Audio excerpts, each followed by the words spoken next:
subscribe to my channel, and also press this bell icon so you never miss any new updates, cause whenever we upload new video you will get a notification on your phone. अस्सलाम वालेकुम, अकबर ख़ान आपकी खिदमत में हाज़िर है। जैसे कि आप जानते हैं कोरोना वायरस की वजह से सब बहुत परेशान हैं, लेकिन हमारी ख़वातीन जो बहुत ज़्यादा परेशान हैं, घरों में बैठे हुए सबकी खिदमत करती हैं, उनका ख़्याल ये है कि घरों में बैठा हुआ हस्बैंड जो है वो एक सास के बराबर होता है, बल्कि कुछ ख़वातीन का ख़्याल ये है कि वो दो सासों के बराबर है। तो उनके दिल की आवाज़ बनकर एक पंजाबी नज़म आपकी खिदमत में अर्ज़ करता हूँ।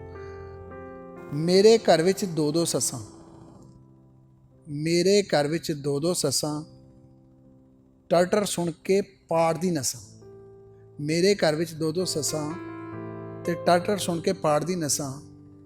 एक करोना जान नूं आया, खाण पकाना जान नूं आया, भांडे धोना जान नूं आया।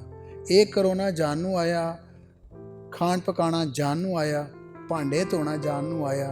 समझ ना आवे किधर नसां, मेरे घर विच दो दो सस्सां। वेले बह के हुक्म चलांदे, वेले बह के हुक्म चलांदे, कदी कहंदे ऐ पका दे, कदी कहंदे ओ बना दे। वेले बह के हुक्म चलांदे, कदी कहंदे ऐ पका दे, कदी कहंदे ओ बना दे।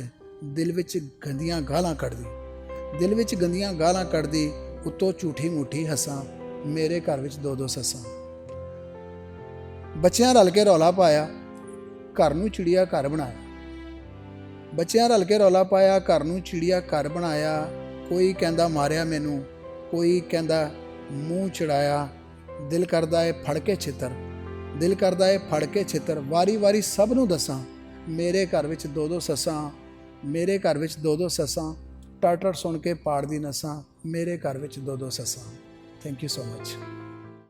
Subscribe to my channel and also press this bell icon so you never miss any new updates, cause whenever we upload new video you will get a notification on your phone.